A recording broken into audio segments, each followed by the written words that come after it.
News, ಇದು ನಿಮ್ಮ ಧ್ವನಿ. ನಮಸ್ಕಾರ. ಎಸ್ ನ್ಯೂಸ್ಗೆ ಸ್ವಾಗತ. ನಾನು ಎಸ್ ದೇವೇಂದ್ರಗೌಡ. ಇಂದಿನ ಮುಖ್ಯಾಂಶಗಳು.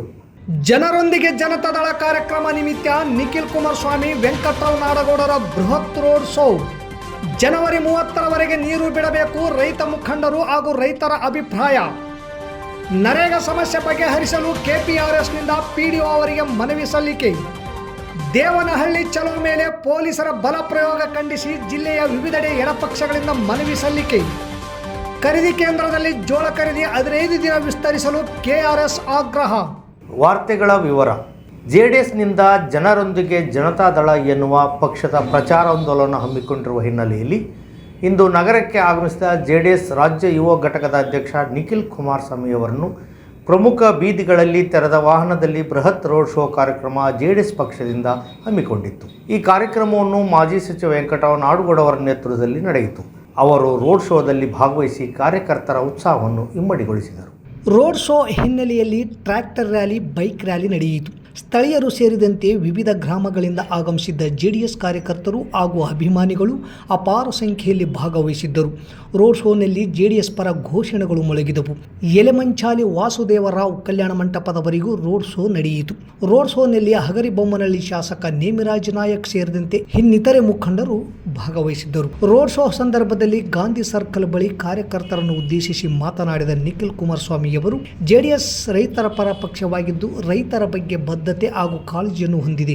ಜೆಡಿಎಸ್ ಸರ್ಕಾರ ಅಧಿಕಾರದಲ್ಲಿದ್ದಾಗ ರೈತ ಪರ ಹಲವು ಯೋಜನೆಗಳನ್ನು ಜಾರಿಗೆ ತಂದಿದ್ದೇ ಅದಕ್ಕೆ ಸಾಕ್ಷಿಯಾಗಿದೆ ಎಂದರು. ರಾಜ್ಯ ಸರ್ಕಾರದ ರೈತ ವಿರೋಧಿ ನಡವಳಿಕೆ, ರೈತ ವಿರೋಧಿ ನೀತಿ ಇದೇನು ಬಹುಶಃ ಮೊದಲನೇ ಬಾರಿ ನಾವು ನೋಡ್ತಾ ಇರ್ತಕ್ಕಂಥದ್ದಲ್ಲ.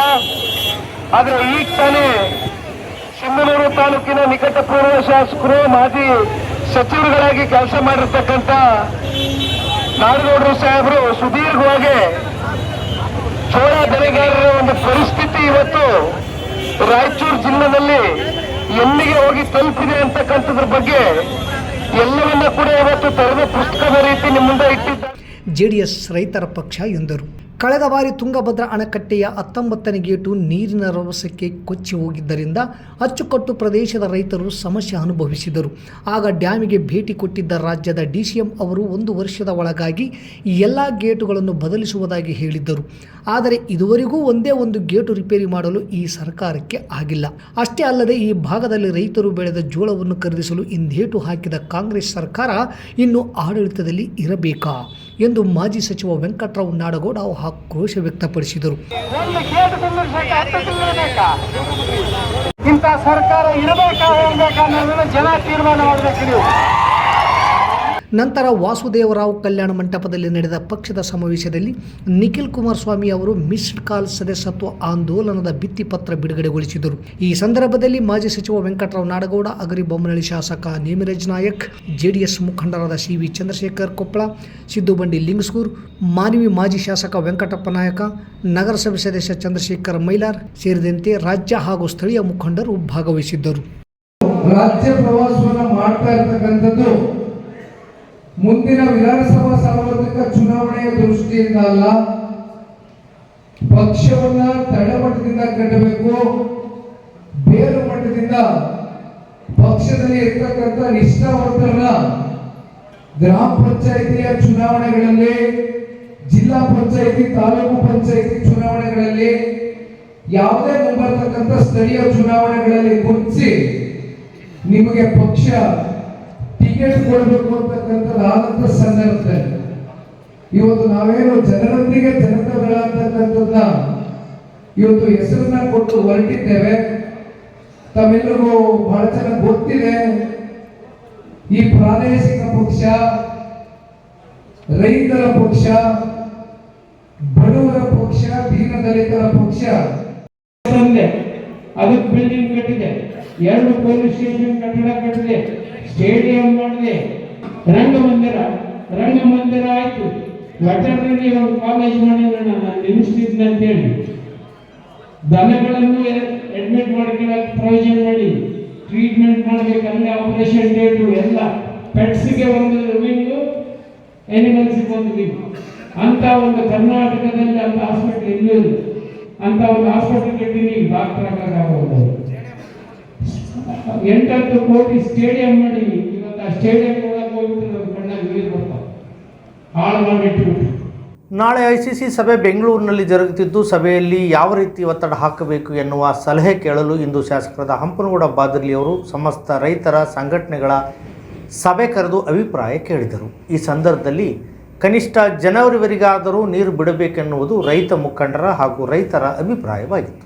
ಎರಡನೇ ಬೆಳೆಗೆ ನೀರು ಇಲ್ಲ ಎನ್ನುವ ವಿಚಾರ ಮತ್ತು ಈ ಬೆಳೆಗೆ ಯಾವಾಗ ನೀರು ಬಿಡಬೇಕು, 33 ಕ್ರಸ್ಟ್ ಗೇಟ್ಗಳನ್ನು ಅಳವಡಿಸಲು 15 ತಿಂಗಳ ಸಮಯ ಬೇಕು. ಇಂತಹ ಸಂದರ್ಭದಲ್ಲಿ ನಮ್ಮ ನಿಲುವು ಏನಾಗಿರಬೇಕು ಎನ್ನುವ ಕುರಿತು ಪಕ್ಷಾತೀತವಾದ ಸಭೆಯನ್ನು ಇಂದು ಶಾಸಕರಾದ ಹಂಪನಗೌಡ ಬಾದರ್ಲಿಯವರು ನಗರದ ಸ್ತ್ರೀ ಶಕ್ತಿ ಭವನದಲ್ಲಿ ಸಭೆ ಕರೆದು ರೈತರ ಹಾಗೂ ರೈತಪರ ಸಂಘಟನೆಗಳ ಮುಖಂಡರ ಅಭಿಪ್ರಾಯ ಸಂಗ್ರಹಿಸಿದರು. ಸಭೆಯ ಪೂರ್ವದಲ್ಲಿ TB ಡ್ಯಾಂನ ಇವತ್ತಿನ ಪರಿಸ್ಥಿತಿಯ ಕುರಿತು ಸಭೆಗೆ ಶಾಸಕರಾದ ಹಂಪನಗೌಡರು ಮನವರಿಕೆ ಮಾಡಿಕೊಡುವ ಮೂಲಕ ತಾವೆಲ್ಲರೂ ಯಾವ ರೀತಿ ಸಲಹೆ ಕೊಡುತ್ತೀರೋ ಅದರ ಆಧಾರದ ಮೇಲೆ ಸಭೆಯಲ್ಲಿ ಚರ್ಚಿಸುವುದಾಗಿ ತಿಳಿಸಿದರು. 19ನೇ ಗೇಟ್ ಒಡೆದು ನಮಗೆ ಡ್ಯಾಮಿನ ಪರಿಸ್ಥಿತಿಯ ಶಾಂಪಲ್ ನಮ್ಮ ಕಣ್ಣು ಮುಂದಿದೆ. 2 ಬೆಳೆಗೆ ನೀರು ನೀಡಿ ಗೇಟ್ ಕೂಡಿಸಲು ಸಾಧ್ಯವಾ ಎನ್ನುವ ಕುರಿತು ತಜ್ಞರನ್ನು ಕೇಳಬೇಕು. ಈ ಹಿಂದೆ ತೊಂದರೆ ಆದಾಗ ರೈತ ಸಂಘಟನೆ ಗುತ್ತೇದಾರರನ್ನು ಭೇಟಿ ಮಾಡಿ ರೈತರ ಸಮಸ್ಯೆ ಮನವರಿಕೆ ಮಾಡಿಕೊಟ್ಟಾಗ ಗುತ್ತೇದಾರರು ಸೂಚಿಸಿದಂತೆ ಅವರಿಗೆ ಹಣಕಾಸಿನ ವ್ಯವಸ್ಥೆ ಮತ್ತು ಟೆಂಡರ್ನಲ್ಲಿ ಕೆಲವು ಬದಲಾವಣೆ ಆದರೂ ಕೊಡಲು ಸಾಧ್ಯ ಎಂದಾಗ ನಾವೆಲ್ಲರೂ ಉಪವಾಸ ಕೂತು ಸರ್ಕಾರದ ಮೇಲೆ ಒತ್ತಡ ಹೇರಿದಾಗ ಸರ್ಕಾರ ಸ್ಪಂದಿಸಿ ಸಮಸ್ಯೆ ಈಡೇರಿಸಿಕೊಳ್ಳಲು ಸಾಧ್ಯವಿದೆ. ಆ ಕುರಿತು ಶಾಸಕರು ಸಭೆಯಲ್ಲಿ ಪ್ರಯತ್ನಿಸಬೇಕು. ಒಂದು ವೇಳೆ ಸಾಧ್ಯವಿಲ್ಲ ಎಂದಾದರೆ ಕನಿಷ್ಠ ಜನವರಿವರೆಗಾದರೂ ನೀರು ನೀಡುವಂತೆ ರೈತ ಮುಖಂಡರಾದ ಚಾಮರಾಜ ಮಾಲಿಪಾಟೀಲರು ತಮ್ಮ ಅಭಿಪ್ರಾಯ ತಿಳಿಸಿದರು. ನಂತರ ಮಾತನಾಡಿದ ಅಶೋಕ್ ಭೂಪಾಲರು ನದಿ ಪಾತ್ರದ ರೈತರ ಸಮಸ್ಯೆಗೆ ಸ್ಪಂದಿಸಿ ನಮಗೆ ಶಾಸಕರು ಸಹಕಾರ ನೀಡಿದ್ದಾರೆ. ಇವತ್ತಿನ ತಾಂತ್ರಿಕ ಯುಗದಲ್ಲಿ ಎಲ್ಲವೂ ಸಾಧ್ಯವಿದೆ. ಹೀಗಾಗಿ ತಜ್ಞರ ಅಭಿಪ್ರಾಯ ಪಡೆದು ಕಡಿಮೆ ದಿನಗಳಲ್ಲಿ ಗೇಟ್ಗಳನ್ನು ಕೂಡಿಸಲು ಶಾಸಕರು ಸಭೆಯಲ್ಲಿ ಮಾತನಾಡಲು ಮನವಿ ಮಾಡಿದರು. ನಮಗೆ 2 ಬೆಳೆಗೆ ನೀರು ಬೇಕು. ಇಲ್ಲದಿದ್ದಲ್ಲಿ ಇಲ್ಲಿಯ ರೈತರ, ಕೂಲಿಕಾರರ, ವ್ಯಾಪಾರಸ್ಥರ ಬದುಕಿನ ಮೇಲೆ ಬಹಳಷ್ಟು ಕೆಟ್ಟ ಪರಿಣಾಮ ಬೀರುತ್ತದೆ. ಅಲ್ಲದೆ ಇದರಿಂದ ಸರ್ಕಾರದ ಆದಾಯಕ್ಕೂ ಕುತ್ತು ಬರುತ್ತದೆ. ಮನಸ್ಸು ಮಾಡಿದರೆ ಎಲ್ಲವನ್ನೂ ಮಾಡಬಹುದು. ಗೇಟ್ ಕಂಡೀಷನ್ ನೋಡಿಕೊಂಡು ಬದಲಿಸುತ್ತಾ ಹೋಗಿ, ಒಮ್ಮೆಗೆ ಮಾಡಬೇಕೆಂದಿಲ್ಲ ಎಂದು ಶ್ಯಾಮ್ ಸುಂದರ್ ಕೀರ್ತಿ ತಮ್ಮ ಅಭಿಪ್ರಾಯ ಮಂಡಿಸಿದರು. 2 ಬೆಳೆಗೆ ನೀರು ಕೊಡ್ರಿ, ಆಗದೆ ಹೋದರೆ ಕನಿಷ್ಠ ಜನವರಿಯವರೆಗಾದರೂ ನೀರು ಬೇಕು ಎನ್ನುವುದು KPRS ಮುಖಂಡ ಬಸವಂತರಾಯಗೌಡ ಕಲ್ಲೂರು ಅವರ ಅಭಿಪ್ರಾಯವಾಗಿತ್ತು. ಡ್ಯಾಮ್ನಲ್ಲಿ ನಡೆಯುತ್ತಿರುವ ತೊಂದರೆಗೆ ಅಲ್ಲಿಯ ಇಂಜಿನಿಯರ್ಗಳೇ ಕಾರಣ. ಸರಿಯಾದ ಹೊಂದಾಣಿಕೆ ಇಲ್ಲ. ತಪ್ಪು ಮಾಹಿತಿಯನ್ನು ಚುನಾಯಿತ ಜನಪ್ರತಿನಿಧಿಗಳಿಗೆ ನೀಡುತ್ತಿದ್ದಾರೆ. 1 ಫೀಟ್ ಗೇಟ್ ಹೆಚ್ಚಿಸಲಾಗಿದೆ. ಈ ಕುರಿತು ಚುನಾಯಿತ ಜನಪ್ರತಿನಿಧಿಗಳಿಗೆ ಮಾಹಿತಿ ಇಲ್ಲ. ಮೇಂಟೆನೆನ್ಸ್ ಕುರಿತು ಸ್ಪಷ್ಟತೆ ಇಲ್ಲ. 3 ರಾಜ್ಯದವರಲ್ಲದೆ ಇರುವವರ ಮುಖ್ಯ ಇಂಜಿನಿಯರ್ ಸ್ಥಾನದಲ್ಲಿರಬೇಕು. ಈಗ ಇರುವವರು 3ರಲ್ಲಿ 1 ರಾಜ್ಯಕ್ಕೆ ಸಂಬಂಧಿಸಿದವರು. ಇಂಥವರು 3 ರಾಜ್ಯಕ್ಕೆ ನ್ಯಾಯ ನೀಡಲು ಸಾಧ್ಯವೇ? ಈ ತರಹದ ತಾಂತ್ರಿಕ ವಿಚಾರಗಳ ಕುರಿತು ಅಧ್ಯಯನ ಮಾಡಿ ಸಭೆಯಲ್ಲಿ ಅಧಿಕಾರಿಗಳಿಗೆ ತರಾಟೆಗೆ ಶಾಸಕರು ತೆಗೆದುಕೊಳ್ಳಬೇಕೆಂದು ಎಸ್ ದೇವೇಂದ್ರಗೌಡ ಹೇಳಿದರು. ಬೇಸಿಗೆ ಬಗ್ಗೆ ಮಾತನಾಡುವುದನ್ನು ಬಿಡ್ರಿ. ನೀರಾವರಿ ಕಳ್ಕೊಂಡ್ರ ಬದುಕು ಏನಾಗಬಹುದು ಯೋಚಿಸಿ. ನಮ್ಮಲ್ಲಿ ಧೀಮಂತ ನಾಯಕರು ಯಾರೂ ಇಲ್ಲ. ಬೇರೆ ಕಡೆ ಒಂದು ಕಡೆ ದೇವೇಗೌಡರು, ಇನ್ನೊಂದು ಕಡೆ ಯಡಿಯೂರಪ್ಪ ಇದ್ದಾರೆ. ನಮ್ಮಲ್ಲಿ ಯಾರಿದ್ದಾರೆ ಹೇಳಿ? ಇವತ್ತು ರಾಜಕಾರಣಿಗಳ ಮೇಲೆ ಜನ ವಿಶ್ವಾಸ ಕಳ್ಕೊಂಡಾರ. ಮುನಿರಾಬಾದಿನಾಗ ಏನಾಗುತ್ತಾ ನಮಗೂ ಗೊತ್ತೂ ಆಗಲ್ಲ. 2008ರಲ್ಲಿ 100 TMC ಅಂತಾರ, 2016ಕ್ಕೆ 105 TMC ಅಂತಾರ. ಹೆಂಗಾತು ತಿಳಿಸಬೇಕಲ್ಲ. RV ಅಸೋಸಿಯೇಟ್ಸ್ ಒಂದು ವರದಿ ನೀಡ್ಯಾದ. ಅದೇ ಅವರಿಗೆ ಸಂವಿಧಾನ ಆಗೈತಿ. ಸರಿ ತಪ್ಪು ಯೋಚಿಸುವವರು ಯಾರು? CWC ಮೀಟಿಂಗ್ ಯಾಕೆ ಮಾಡಬಾರ್ದು? ಇದಕ್ಕೆ ಒತ್ತಡ ಹೇರಬೇಕು. ಅಲ್ಲಿ ಸಮಗ್ರವಾಗಿ ಚರ್ಚೆ ಆಗಬೇಕು. ನಾಳೆ ನನ್ನೂ ಸಭೆಗೆ ಕರೆದಾರ. ಎಷ್ಟು ಸಮಯ ಇರುತ್ತೋ ಗೊತ್ತಲ್ಲ. ಆದರೂ ಈ ಎಲ್ಲ ವಿಚಾರ ಮಾತಾಡ್ತೀನಿ ಎಂದು ಕೃಷಿ ಬೆಲೆ ಆಯೋಗದ ಮಾಜಿ ಅಧ್ಯಕ್ಷರಾದ ಹನುಮನಗೌಡ ಬೆಳಗುರ್ಕಿ ತಮ್ಮ ಅಭಿಪ್ರಾಯ ವ್ಯಕ್ತಪಡಿಸಿದರು. ನಂತರ ಸಭೆಗೆ ಆಗಮಿಸಿದ ಸಂಸದರಾದ ಕೆ ರಾಜಶೇಖರ ಹಿಟ್ನಾಳ್ ಅವರು ರೈತರಿಗೆ ತೊಂದರೆ ಆಗಿದೆ, ಸಮಸ್ಯೆ ಆದಾಗ ಪಕ್ಷಾತೀತವಾಗಿ ಎಲ್ಲರೂ ಸ್ಪಂದನೆ ಸಿಕ್ಕಿದೆ. ನಾಳೆಯ ಸಭೆಯಲ್ಲಿ ನಿಮ್ಮೆಲ್ಲರ ಅಭಿಪ್ರಾಯದಂತೆ ಚರ್ಚೆ ಮಾಡುವುದಾಗಿ ತಿಳಿಸಿದರು. ಸಭೆಯಲ್ಲಿ ರೈತರಾದ ಶರ್ಬಯ್ಯ ಸ್ವಾಮಿ, ಮರಿಗೌಡ, ಕೆ ಬಸಾಪುರ್, ನಾರಾಯಣರಾವ್, ಗೋಮರ್ಸಿ ಸೇರಿದಂತೆ ಕೆಲವು ರೈತರು ತಮ್ಮ ಅಭಿಪ್ರಾಯಗಳನ್ನು ಸಭೆಗೆ ತಿಳಿಸಿದರು. ಎಲ್ಲರ ಅಭಿಪ್ರಾಯವನ್ನು ನಾಳೆಯ ಸಭೆಯಲ್ಲಿ ಮಂಡಿಸುತ್ತೇವೆ. ರೈತರಿಗೆ ಅನ್ಯಾಯ ಆಗದಂತೆ ಕ್ರಮ ವಹಿಸುವುದಾಗಿ ಶಾಸಕರಾದ ಹಂಪನಗೌಡ ಬಾದರ್ಲಿ ಸಭೆಗೆ ತಿಳಿಸಿದರು. ಸಭೆ ಪ್ರಾರಂಭದಲ್ಲಿ ಪ್ರಾಸ್ತಾವಿಕವಾಗಿ ಕೆಲವು ವಿಚಾರಗಳನ್ನು ಬಸವರಾಜ ಹಿರೇಗೌಡರು ತಿಳಿಸಿದರು. ವೇದಿಕೆ ಮೇಲೆ ಸಣ್ಣ ಭೀಮನಗೌಡ, ಚಂದ್ರಶೇಖರ್ ಗೂಗೆಬಾಳ್, ಲಿಂಗರಾಜ್ ಪಾಟೀಲರು ಹಾಗೂ ನೂರಾರು ರೈತರು ಸಭೆಯಲ್ಲಿ ಹಾಜರಿದ್ದರು. ಯಾವ ಸಮಯದಲ್ಲಿ ಕುಂದಿಸಬೇಕು, ಯಾವ ಸಮಯದಲ್ಲಿ ಸುಗ್ಗಿ ಬೆಳೆಗೆ ನೀರೇನು ಕೊಡಬೇಕು, ಬೇಸಿಗೆ ಬೆಳೆಗೆ ನೀರೇನು ಕೊಡಬೇಕು, ಯಾವ ರೀತಿ ಏನೇನು ಮಾಡಬೇಕು ಅನ್ನೋದು ತೀರ್ಮಾನವನ್ನು ಮಾಡಬೇಕಾದಂಥ ಅವಶ್ಯಕತೆ ಇದೆ. ಆ ಹಿನ್ನೆಲೆಯಲ್ಲಿ ಇವತ್ತು ಈ ಸಭೆಯನ್ನ ಕರೆಯಲಾಗಿದೆ. 2008ರಲ್ಲಿ ಡ್ಯಾಮಿಂಗ್ ಕೆಪಾಸಿಟಿ 100 TMC, 2016ರಲ್ಲಿ 105 TMC. ಮೊನ್ನೆ ಕೇಳ್ತೇವೆ ಬೋರ್ಡ್ ಆಫೀಸ್ನಾಗ ಎಲ್ಲರೂ ಕರ್ಕೊಂಡು ಹೋಗಿದ್ವಿ, ನಾವೆಲ್ಲರೂ ಜೊತೆಗೆ ಹೋಗಿದ್ವು. ಬೋರ್ಡ್ ಆಫೀಸ್ನಾಗ ನಮ್ಮ ಚೀಫ್ ಇಂಜಿನಿಯರ್ ಅಲ್ಲೇ ಬರ್ಬೇಕು, ಹೆಚ್ಚು ಕಡಿಮೆ 1 ಗಂಟೆ ಮೀಟಿಂಗ್ ಮಾಡಿ ಆಮೇಲೆ ಡ್ಯಾಮ್ ನೋಡಕ್ ಹೋಗಮ್ ಬರ್ರಿ ಅಂತ. ಒಂದ್ಸರಿ ಹೋದಾಗ 1 ಫೀಟ್ ಹೈಟ್ ಮಾಡಿದ್ದು ಗೊತ್ತಾಗ್ತದೆ. ಮಣ್ಣು ಹೋದಾಗ ನಮ್ಗೆ ಏನ್ ಗೊತ್ತಾಗ್ತಂತಂದ್ರ ಅರ್ಧ ಡ್ಯಾಮ್ ಬೋರ್ಡ್ ಮೇಂಟೈನ್ ಮಾಡೋದು, ಇನ್ನರ್ಧ ಡ್ಯಾಮ್ ನಾವು ಮೇಂಟೈನ್. ಇದರ ಅರ್ಥ ಏನು? ನಾವು ಕೆಲಸ ಮಾಡಲು ರೆಡಿ ಇದ್ದೇವೆ. ಸರಿಯಾಗಿ ಕೆಲಸ ಮಾಡಿಸಿಕೊಂಡು ಪೂರ್ಣ ಕೂಲಿ 370 ರೂಪಾಯಿ ನಮಗೆ ನೀಡಬೇಕು. 2 ಸಲ ಫೋಟೋ ಬೇಡ, ಒಂದೇ ಸಲ ತೆಗಿರಿ. ಇವು ನರೇಗಾ ಕಾರ್ಮಿಕರ ಪ್ರಮುಖ ಬೇಡಿಕೆ ಆಗಿತ್ತು. ಇಂದು ಈ ಬೇಡಿಕೆ ಈಡೇರಿಸಲು KPRS ಸಂಘಟನೆ ನೇತೃತ್ವದಲ್ಲಿ ನೂರಾರು ಕಾರ್ಮಿಕರು ಪಗಡದಿನ ಅಭಿವೃದ್ಧಿ ಅಧಿಕಾರಿಗಳಿಗೆ ಮನವಿ ಪತ್ರ ಸಲ್ಲಿಸಿದರು. ಇಂದು ಮುಳ್ಳೂರು ಅಡ್ಡ ರೋಡ್ನಲ್ಲಿ ನೂರಾರು ನರೇಗಾ ಕಾರ್ಮಿಕರು ಸಭೆ ಸೇರಿ ತಮ್ಮ ಸಮಸ್ಯೆಗಳ ಬಗ್ಗೆ ಚರ್ಚಿಸಿದರು. 2 ಸಲ ಫೋಟೋ ಬೇಡ, ಒಂದು ಕುಟುಂಬಕ್ಕೆ 100 ದಿನ ಕೆಲಸ ಕೊಡಿ. ಜಾಬ್ ಕಾರ್ಡ್ನಲ್ಲಿ ಒಬ್ಬರು ಇದ್ದರೂ ಅವರಿಗೆ 100 ದಿನ ಕೆಲಸ ಕೊಡಬೇಕು. ಇಲ್ಲದೇ ಇದ್ದರೆ ನಾವೆಲ್ಲ ಗುಳೆ ಹೋಗಬೇಕಾಗುತ್ತದೆ. ಕೆಲಸ ತೆಗೆದುಕೊಳ್ಳಿ, ಸರಿಯಾಗಿ ಅಳತೆ ಮಾಡಿ ಪೂರ್ಣ ಕೂಲಿ ಕೊಡಿ ಎನ್ನುವುದು ಬೇಡಿಕೆಯಾಗಿತ್ತು. ಈ ಎಲ್ಲ ಬೇಡಿಕೆ ಈಡೇರಿಸುವಂತೆ PDO ಅವರಿಗೆ ಮನವಿ ಪತ್ರ ಸಲ್ಲಿಸಲಾಯಿತು. ಈ ಸಂದರ್ಭದಲ್ಲಿ ಜಿಲ್ಲಾ ಮುಖಂಡರಾದ ಬಸವಂತರಾಯಗೌಡ ಕಲ್ಲೂರ್, ವಿರೂಪಾಕ್ಷಗೌಡ, ಮಹಬೂಬ್ ಸಾಬ್, ನಾಗಮ್ಮ ಅರಳಳ್ಳಿ, ಯಂಕಮ್ಮ ಉಪ್ಪಾರ್, ನೀಲಮ್ಮ, ಬಸಮ್ಮ, ಪಂಪಯ್ಯಸ್ವಾಮಿ ಹಿರೇಮಠ್, ಹೇಮಮ್ಮ, ದೇವಮ್ಮ ಪೋತ್ನಾಳ್, ಅನಸೂಯಮ್ಮ, ಅಂಬಿಗೇರ ಹುಗೆಮ್ಮ, ವಡ್ಡರ್ ಪಾರ್ವತಮ್ಮ ಸೇರಿದಂತೆ ನೂರಾರು ಕಾರ್ಮಿಕರು ಈ ಸಭೆಯಲ್ಲಿ ಹಾಜರಿದ್ದರು. ಬೆಂಗಳೂರು ಗ್ರಾಮಾಂತರ ಜಿಲ್ಲೆಯ ದೇವನಹಳ್ಳಿ ವ್ಯಾಪ್ತಿಯಲ್ಲಿ ರೈತರು ಒಪ್ಪಿಗೆಯಿಲ್ಲದೆ KIDB ಭೂ ಸ್ವಾಧೀನ ವಿರೋಧಿಸಿ ಸಂಯುಕ್ತ ಕಿಸಾನ್ ಸಂಘರ್ಷ ಸಮಿತಿಯಿಂದ ನಿನ್ನೆ ನಡೆದ ಹೋರಾಟದಲ್ಲಿ ರೈತರ ಮೇಲೆ ಪೊಲೀಸ್ ದೌರ್ಜನ್ಯ ಮುಖಾಂತರ ಹೋರಾಟವನ್ನು ಹತ್ತಿಕ್ಕಲು ಮುಂದಾದ ರಾಜ್ಯ ಸರ್ಕಾರದ ನೀತಿಯನ್ನು ಖಂಡಿಸಿ ಬಲಪ್ರಯೋಗ ನಡೆಸಿದ DCPಯನ್ನು ಅಮಾನತು ಮಾಡಬೇಕು, ಭೂ ಸ್ವಾಧೀನ ಕೈಬಿಡಲು ಒತ್ತಾಯಿಸಿ ಸಿಂಧನೂರಿನಲ್ಲಿ CPIML ಮಾಸ್ ಲೈನ್ ಪಕ್ಷದ ವತಿಯಿಂದ, ಜಾಲಹಳ್ಳಿ, ಅರ್ಕೆರಗಳಲ್ಲಿ CPIM ಪಕ್ಷದ ವತಿಯಿಂದ ಮಾನ್ಯ ಮುಖ್ಯಮಂತ್ರಿಗಳಿಗೆ ಮನವಿ ಪತ್ರ ಸಲ್ಲಿಸಲಾಯಿತು. ದೇವನಹಳ್ಳಿ ತಾಲೂಕಿನ ಚನ್ನರಾಯಪಟ್ಟಣ ಹೋಬಳಿಯ 13 ಗ್ರಾಮಗಳ 1777 ಎಕರೆ ಭೂಮಿಯನ್ನು ರಾಜ್ಯ ಸರ್ಕಾರ ಬಲವಂತವಾಗಿ ಸ್ವಾಧೀನಪಡಿಸಿಕೊಳ್ಳಲು ಮುಂದಾಗಿದ್ದು, ರೈತರು ತಮ್ಮ ಭೂಮಿ ಉಳಿಸಿಕೊಳ್ಳಲು SKM ಸಂಘಟನೆಯಿಂದ ನಿರಂತರ ಹೋರಾಟ ಮಾಡಿದರೂ ಸರ್ಕಾರ ಕಣ್ತೆಗೆಯದ ಕಾರಣ ನಿನ್ನೆ ದೇವನಹಳ್ಳಿ ಚಲೋ ಕಾರ್ಯಕ್ರಮಕ್ಕೆ ಕರೆ ನೀಡಿತ್ತು. ನೂರಾರು ಜನ ಭೂಮಿಯ ಒಡೆಯರು ಈ ಚಲೋ ಕಾರ್ಯಕ್ರಮದಲ್ಲಿ ಭಾಗವಹಿಸಿದ್ದರು. ಅತ್ಯಂತ ಶಾಂತಿಯುತವಾಗಿ ನಡೆಯುತ್ತಿರುವ ಈ ದೇವನಹಳ್ಳಿ ಚಲೋ ಕಾರ್ಯಕ್ರಮದಲ್ಲಿ ಪೊಲೀಸರು ಬಲಪ್ರಯೋಗ ಬಳಸಿ ಹೋರಾಟ ಹತ್ತಿಕ್ಕುವ ಪ್ರಯತ್ನ ಮಾಡಿದ್ದು, ಮಹಿಳೆಯರು, ಪುರುಷರು ಎನ್ನದೇ ತಮಗೆ ತೋಚಿದಂತೆ ನೂರಾರು ಜನರನ್ನು ಎಳೆದಾಡಿ ಬಂಧಿಸಿದ್ದು, ಇದು ಸರ್ಕಾರದ ರೈತ ವಿರೋಧಿ ನೀತಿಯನ್ನು ಪ್ರದರ್ಶಿಸಿದೆ.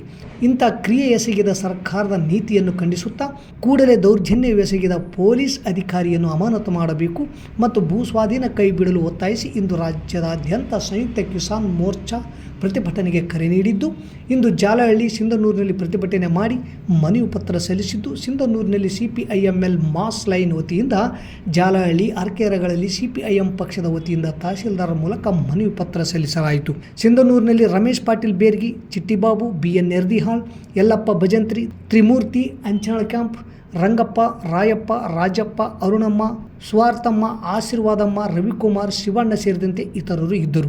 ಜಾಲಹಳ್ಳಿಯಲ್ಲಿ ತಾಲೂಕಾ ಮುಖಂಡರಾದ ಸಬ್ಬೀರ್, ಮೌನೇಶ್, ಶಾಖಾ ಕಾರ್ಯದರ್ಶಿಗಳಾದ ಮುಕ್ತಂ ಪಾಷಾ, ಬಸವರಾಜ್ ಒಂದಲಿ, JS ಹನುಮಂತ, ರೈತ ಮುಖಂಡರಾದ ರಂಗನಾಥ್ ಬುಂಕಲದೊಡ್ಡಿ, ದುರ್ಗಪ್ಪ ಹೊರಟ್ಟಿ, ಶಿವಪ್ಪ ಚಿಂಚರ್ಕಿ, DYFI ಮುಖಂಡರಾದ ರಿಯಾಜ್ ಹರ್ತಿ, ರಾಜು ನಾಯಕ್, ಕಲೀಂ, ಬಾಬು, ಶಿವು ಊಟಿ ಇದ್ದರು. ಅರ್ಕೆರದಲ್ಲಿ ನರಸಣ್ಣ ನಾಯಕ್, ಹನುಮಂತ ಗುರಿಕಾರ್, ಭೀಮಣ್ಣ, ಚನ್ನಬಸವ, ಹನುಮಂತ ಜಟ್ಟಿ, ನದರ್ಕಲ್, ಮಲ್ಲೇರಪ್ಪ, ಬಂದೇಗ್ ಸಾಬ್ ಸೇರಿದಂತೆ ಅನೇಕರಿದ್ದರು. ಜೋಳ ಖರೀದಿ ಕೇಂದ್ರದಲ್ಲಿ ಜೋಳ ಖರೀದಿ ಪ್ರಕ್ರಿಯೆಯನ್ನು ಜುಲೈ 15 ದಿನಾಂಕದವರೆಗೆ ವಿಸ್ತರಿಸುವಂತೆ ಆಗ್ರಹಿಸಿ ಕರ್ನಾಟಕ ರಾಷ್ಟ್ರ ಸಮಿತಿ ಪಕ್ಷದಿಂದ ತಹಸೀಲ್ದಾರ್ ಮೂಲಕ ಮಾನ್ಯ ಮುಖ್ಯಮಂತ್ರಿಗಳಿಗೆ ಮನವಿ ಪತ್ರ ಸಲ್ಲಿಸಲಾಯಿತು. ಈ ವೇಳೆ KRS ರಾಜ್ಯ ರೈತ ಘಟಕದ ಪ್ರಧಾನ ಕಾರ್ಯದರ್ಶಿ ನಿರುಪಾದಿ K ಗೋಮರ್ಶಿ ಮಾತನಾಡಿ, ಸರ್ಕಾರ ಸರಿಯಾದ ಸಮಯಕ್ಕೆ ಜೋಳ ಖರೀದಿ ಕೇಂದ್ರಗಳನ್ನು ಪ್ರಾರಂಭ ಮಾಡದಿರುವುದು ಹಾಗೂ ಹಲವು ಅವೈಜ್ಞಾನಿಕ ನಿಬಂಧನೆಗಳನ್ನು ವಿಧಿಸಿ ಗೊಂದಲ ಸೃಷ್ಟಿಸಿದ್ದರಿಂದ ರೈತರು ಸಮಸ್ಯೆಗೊಳಗಾಗಿದ್ದಾರೆ. ಖರೀದಿ ಕೇಂದ್ರದಲ್ಲಿ ಜೋಳ ಖರೀದಿಗೆ ಜೂನ್ 30 ಕೊನೆಯ ದಿನ ನಿಗದಿಪಡಿಸಿದ್ದು, ನೋಂದಣಿಯಾದ ಎಲ್ಲ ರೈತರು ಜೋಳದ ಕೇಂದ್ರಕ್ಕೆ ತೂಕ ಮಾಡಿ ಜೋಳ ಸಾಗಿಸುವಲ್ಲಿ ಸಾಧ್ಯವಾಗದ ಕಾರಣ ಸಾವಿರಾರು ಕ್ವಿಂಟಲ್ ಜೋಳ ರೈತರ ಬಳಿ ಉಳಿದಿದ್ದು, ದಿನಾಂಕ ವಿಸ್ತರಿಸದೆ ಹೋದರೆ ಈ ರೈತರು ಸರ್ಕಾರದ ಸೌಲಭ್ಯದಿಂದ ವಂಚಿತರಾಗುತ್ತಾರೆ. ಹಾಗಾಗಿ ದಿನಾಂಕ ವಿಸ್ತರಿಸಬೇಕು ಎಂದು ಅವರು ಸರ್ಕಾರವನ್ನು ಆಗ್ರಹಿಸಿದ್ದಾರೆ. ಈ ವೇಳೆ ಪಕ್ಷದ ಮುಖಂಡರಾದ ಶರಣಪ್ಪ ಬೇರ್ಗಿ, ಶರಣಪ್ಪ ಜನತಾ ಕಾಲೋನಿ, ಆಜೀದ್ ಕುನ್ನಟಗಿ, ಕನಕಪ್ಪ ಎಲೆಕೂಡ್ಲಿಗಿ, ಹನುಮಂತ ಸುಕಲ್ಪೇಟೆ, ಜಗದೀಶ್ ಸುಲ್ತಾನ್ಪುರ, ಸಂಸುದ್ದೀನ್ ಗೋಮರ್ಸಿ, ಹನುಮಂತ ಮುದ್ದಾಪುರ್ ಸೇರಿದಂತೆ ಅನೇಕರಿದ್ದರು. ಮತ್ತೊಮ್ಮೆ ಮುಖ್ಯಾಂಶಗಳು. ಜನರೊಂದಿಗೆ ಜನತಾದಳ ಕಾರ್ಯಕ್ರಮ ನಿಮಿತ್ತ ನಿಖಿಲ್ ಕುಮಾರಸ್ವಾಮಿ, ವೆಂಕಟರಾವ್ ನಾಡಗೌಡರ ಬೃಹತ್ ರೋಡ್ ಶೋ. ಜನವರಿ 30ರವರೆಗೆ ನೀರು ಬಿಡಬೇಕು, ರೈತ ಮುಖಂಡರು ಹಾಗೂ ರೈತರ ಅಭಿಪ್ರಾಯ. ನರೇಗಾ ಸಮಸ್ಯೆ ಬಗೆಹರಿಸಲು ಕೆಪಿಆರ್ಎಸ್ನಿಂದ ಪಿಡಿಒ ಅವರಿಗೆ ಮನವಿ ಸಲ್ಲಿಕೆ. ದೇವನಹಳ್ಳಿ ಚಲೋ ಮೇಲೆ ಪೊಲೀಸರ ಬಲ ಪ್ರಯೋಗ ಖಂಡಿಸಿ ಜಿಲ್ಲೆಯ ವಿವಿಧೆಡೆ ಎಡಪಕ್ಷಗಳಿಂದ ಮನವಿ ಸಲ್ಲಿಕೆ. ಖರೀದಿ ಕೇಂದ್ರದಲ್ಲಿ ಜೋಳ ಖರೀದಿ 15 ದಿನ ವಿಸ್ತರಿಸಲು ಕೆಆರ್ಎಸ್ ಆಗ್ರಹ. ಇಲ್ಲಿಗೆ ವಾರ್ತಾ ಪ್ರಸಾರ ಮುಕ್ತಾಯವಾಯಿತು. ನಿರಂತರ ಸುದ್ದಿಗಾಗಿ ವೀಕ್ಷಿಸಿ ಎಸ್ ನ್ಯೂಸ್. ಇದು ನಿಮ್ಮ ಧ್ವನಿ. ನಮಸ್ಕಾರ. ನಿಮ್ಮ ಮಕ್ಕಳ ಉಜ್ವಲ ವಿದ್ಯಾಭ್ಯಾಸಕ್ಕಾಗಿ ಹಿಂದೆ ಭೇಟಿ ಕೊಡಿ Indira Priyadarshini central school English ಮಾಧ್ಯಮ ಶಾಲೆ, ಸತ್ಯ ಗಾರ್ಡನ್ ಹತ್ತಿರ, ಸಿಂಧನೂರು. 2025-26ನೇ ಸಾಲಿನ ಪ್ರವೇಶಗಳು ಪ್ರಾರಂಭ. ನರ್ಸರಿಯಿಂದ 10ನೇ ತರಗತಿಗೆ ಪ್ರವೇಶ ಬಯಸುವವರು ಹಿಂದೆ ಸಂಪರ್ಕಿಸಿ. ಸುಸಜ್ಜಿತ ಶಾಲಾ ಕೊಠಡಿಗಳನ್ನು ಹೊಂದಿರುವ CBSE ಮಾನ್ಯತೆ ಪಡೆದ ಏಕೈಕ ಶಾಲೆಯಾಗಿದೆ. ವಿಶಾಲವಾದ ಕ್ರೀಡಾ ಮೈದಾನ, ಉತ್ತಮ ವಾತಾವರಣ, ನಗರಕ್ಕೆ ಹತ್ತಿರ ಇರುವ ಶಾಲೆಯಾಗಿದೆ. ನರ್ಸರಿಯಿಂದ 10ನೇ ತರಗತಿಯ ಎಲ್ಲ ವಿದ್ಯಾರ್ಥಿಗಳಿಗೆ ಭದ್ರತೆಯಿಂದ ಕೂಡಿದ ವಿದ್ಯಾ ವಿಧಾನವನ್ನು ಒದಗಿಸುವುದು ನಮ್ಮ ಗುರಿ. ಮಾಂಟೆಸರಿ ವಿಧಾನ, ಅಬಕಾಸ್, ಇನ್ನಿತರ ಪಠ್ಯೇತರ ಚಟುವಟಿಕೆಗಳಿಂದ ನರ್ಸರಿಯಿಂದಲೇ ಮಕ್ಕಳ ಸರ್ವತೋಮುಖ ಬೆಳವಣಿಗೆಗೆ ನಮ್ಮ ಆದ್ಯತೆ. ನವೀಕರಿಸಲಾದ science lab, maths lab, computer lab, library ಸೌಲಭ್ಯ ಹೊಂದಿದೆ. ನರ್ಸರಿ, LKG ಮತ್ತು UKG ವಿದ್ಯಾರ್ಥಿಗಳಿಗೆ ವಿಶೇಷ ಚಟುವಟಿಕೆ ಆಧಾರಿತ LAB ಪ್ರಾರಂಭಿಸಲಾಗಿದೆ. ಮಕ್ಕಳ ಬೆಳವಣಿಗೆಗೆ ಕರ್ಸಿವ್ ಹ್ಯಾಂಡ್ ರೈಟಿಂಗಿಗೆ ಮೊದಲ ಆದ್ಯತೆ. ಮಕ್ಕಳ ದೈಹಿಕ ಹಾಗೂ ಮಾನಸಿಕ ದೃಢತೆಗಾಗಿ ಇನ್ನಿತರ ಚಟುವಟಿಕೆಗಳಾದ ಇಂಡೋರ್ ಮತ್ತು ಔಟ್ಡೋರ್ ಕ್ರೀಡೆಗಳು, ಯೋಗ, ಸಂಗೀತ, ಚಿತ್ರಕಲೆ, ಕ್ವಿಜ್ ಕಾಂಪಿಟೇಷನ್ಗೆ ತರಬೇತಿ ನೀಡಲಾಗುತ್ತದೆ.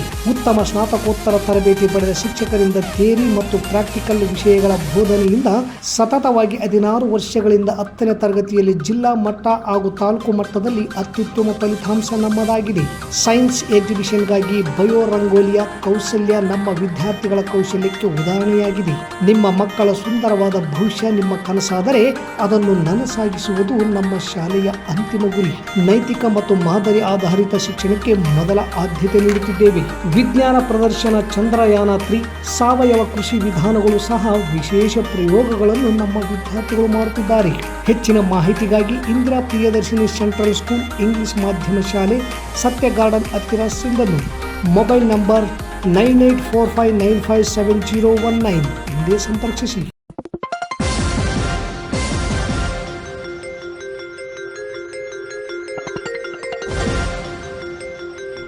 ಎಸ್ ನ್ಯೂಸ್, ಇದು ನಿಮ್ಮ ಧ್ವನಿ.